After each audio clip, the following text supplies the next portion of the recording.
Detroit, we need to talk. Because while you were busy living your life, the Lions front office was quietly plotting one of the most dramatic offseason chess matches this franchise has pulled in years. A disgraced first-round cornerback is on the run from his own team's paperwork. 3 NFL franchises are allegedly circling him like sharks smelling blood in the water. And buried underneath all that chaos, Brad Holmes has been secretly building an offensive line so different, so radically re-engineered, that longtime Lions fans might not even recognize it when the pads start popping in September. Grab a seat, because this is Detroit Focus, and today we are breaking down the money, the mystery, and the makeover that could define the Lions' entire 2026 season. Let's start with the part everyone is whispering about, the money. When the Lions cut ties with cornerback Terrion Arnold, they didn't just lose a former first-round pick. They lost a player still owed serious guaranteed cash, and now the front office is on a mission to claw some of it back. Here's the setup. Arnold signed a 4-year, $14.3 million rookie contract. Fully guaranteed, complete with a signing bonus north of $7.2 million. That's not pocket change, that's franchise-altering money for a rookie. And here's the twist that has fans buzzing. Whatever Arnold already banked in 2024 and 2025 is gone. Untouchable, that money belongs to him. Full stop, no matter what happens next in his very messy legal situation. But the Lions aren't chasing that money. They're chasing something else. Buried in Arnold's contract were 2 more signing bonus installments, one hitting in 2026 and an identical one landing in 2027, each worth just over $1.8 million. Add them together and you get roughly $3.6 million that Detroit believes it can and should get back. That's not a rounding error. That's real cap space that could go toward another piece of this roster. So how exactly does a team claw back guaranteed money from a player they just released? Enter the NFL's collective bargaining agreement, specifically the section covering forfeiture of salary. This isn't some backroom handshake deal. There's an actual legal process here, and it only kicks in under very specific circumstances. A player has to fail to report to the team, or hold out, or suffer an injury caused by his own reckless conduct outside of football, or voluntarily retire, or, and this is the big one, become unavailable to the team because he's sitting behind bars as a result of his own actions. Sound familiar? That last category is exactly the corner Terrion Arnold has painted himself into, and it means the Lions now have to go in front of an arbitrator and argue their case. If they win, and plenty of people around the league think they will given the circumstances, Detroit gets that $3.6 million back onto the books. Sounds like a win, right? Not so fast. Because here's the gut punch nobody's talking about. Even if the Lions win this fight in arbitration, they are not getting a single dollar of cap relief in 2026. Zero, zilch. The earliest that money becomes usable is 2027, and depending on how slow the legal gears grind, it could stretch all the way into 2028. So yes, Detroit might eventually recoup that cash. But if you're hoping the Lions turn around and use Arnold's forfeited bonus money to sign a big name this season, pump the brakes. This is a long game, not a quick flip. Now let's get into the part of this story that reads like a straight-up soap opera. Where does Terrion Arnold actually go from here? Because according to his own attorney, Harvey Steinberg, Arnold has already been contacted by 3 separate NFL teams within just 48 hours of his release. 48 hours. The ink on his release papers was barely dry and phones were already ringing. Whether that's a sign of genuine interest or a calculated legal maneuver, we'll get into that in a minute, because it's honestly one of the wildest theories floating around this whole saga. First, let's run down the rumored suitors because each one tells a different story about how desperate teams are for cornerback help around the league. Team number 1 on the radar, the Washington Commanders. Their cornerback room took a hit after promising rookie production from Mike Sainristil dipped hard in year 2. And while 2025 second-rounder Trey Amos is penciled in as a starter opposite him, The room could use some juice. Washington already brought in former Lion Amik Robertson to handle the slot, so adding Arnold would mean stacking a familiar face who knows exactly how that scheme wants its nickel corner to operate. It's not a slam dunk, but it's not a crazy fit either. Then there's the Dallas Cowboys, a team that had, by most accounts, a genuinely productive offseason at cornerback. They lost Trevon Diggs to a release of their own, then turned around and signed Kaiir Elam from the Rams before drafting Kalen Carson to handle nickel duties. On paper, that's a nice little rebuild. But here's the wrinkle. DaRon Bland, their star corner, has played in just 19 games combined over the last 2 seasons thanks to injuries and a rough stretch in coverage. Arnold, coming back from a shoulder issue and looking to prove himself, could slide in as legitimate depth and competition, giving Dallas some much-needed insurance if Bland's injury luck doesn't turn around.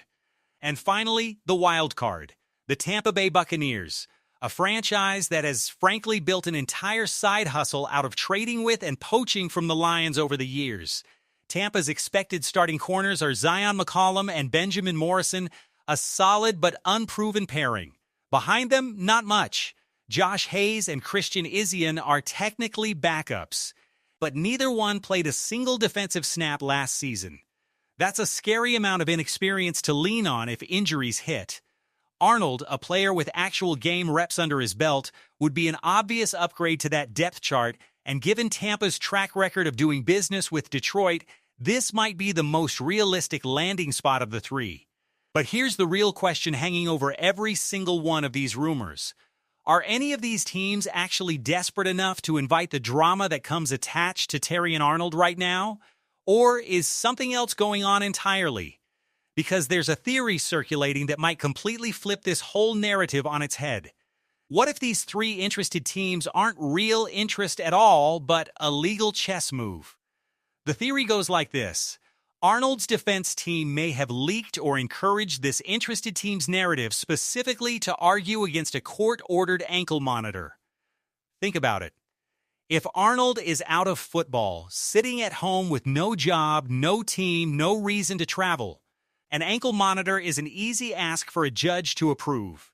But if there's a real tangible chance he could be signed by an NFL team any day now, suddenly that monitor becomes a much harder sell, because it could interfere with his ability to report to a new team, travel for games, and actually work.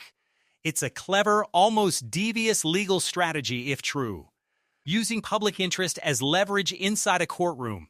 And if that's really what's happening here, don't expect Arnold in an NFL uniform anytime soon. In fact, some are predicting he won't be signed by anyone within the next 30 days if this legal situation drags on the way these things usually do. So where does that leave us? Honestly, in a holding pattern. Most signs point toward the league waiting to see how Arnold's legal situation plays out before any team makes a real move. The Lions clearly decided they didn't want the distraction anymore and cut bait.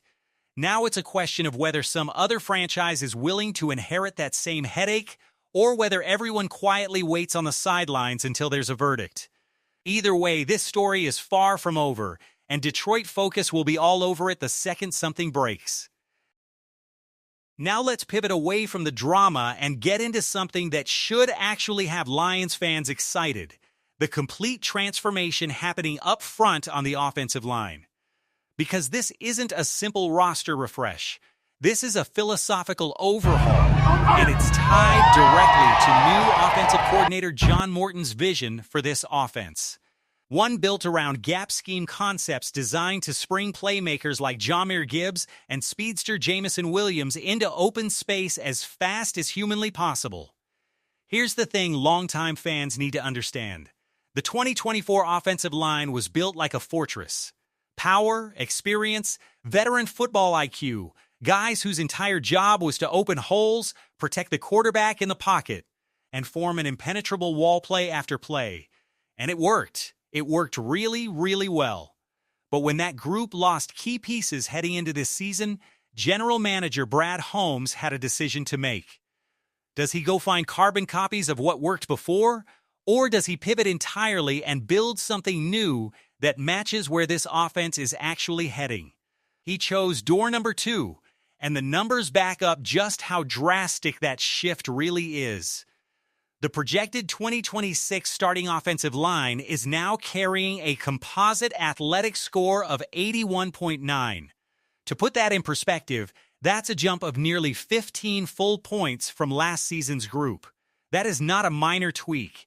That is a fundamentally different type of offensive lineman being assembled in Detroit. Guys who are faster, more explosive, and built to get downfield and create chaos in space rather than simply hold their ground in the trenches.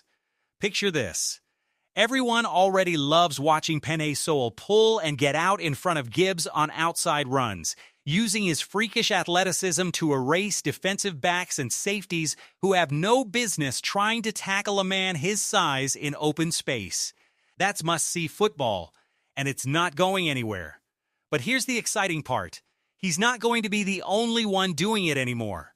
Rookie addition Tate Ratledge brings that exact same downfield disruption skill set to the other side of the line, meaning Detroit isn't just running one wrecking ball out in space, they're running two.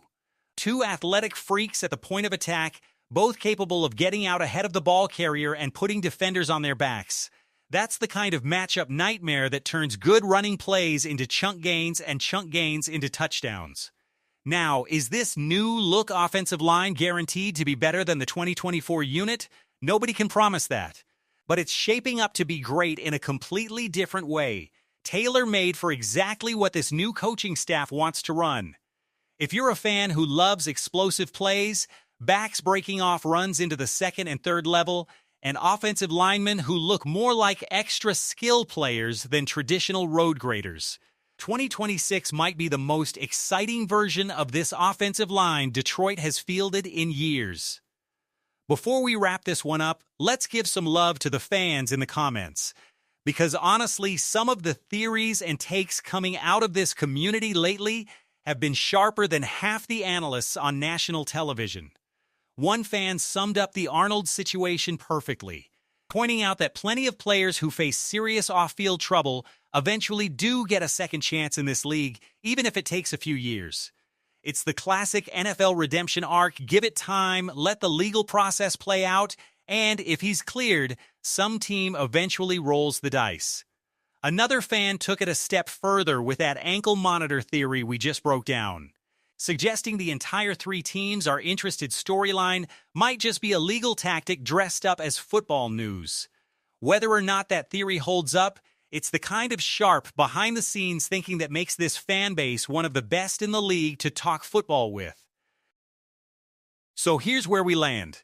The Lions are playing the long game financially, chasing down $3.6 million they may not actually get to use until 2027 or later.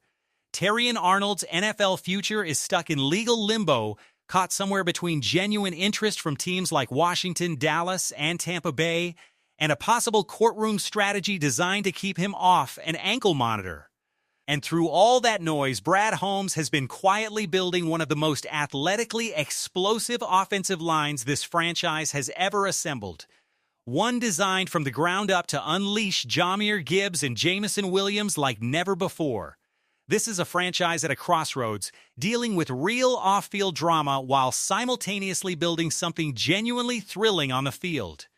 And Detroit Focus is going to be right here tracking every single twist as it unfolds. So if this breakdown gave you something to think about, do us a favor. Smash that like button. It genuinely helps this channel grow. Drop a comment and let us know which of those 3 teams you think actually lands Terrion Arnold, or if you buy into that ankle monitor conspiracy theory. And if you haven't already, hit subscribe and tap that notification bell because this Lions story is moving fast and you do not want to miss the next update. Until next time, Detroit, keep your eyes up and stay locked in because this offseason is just getting started.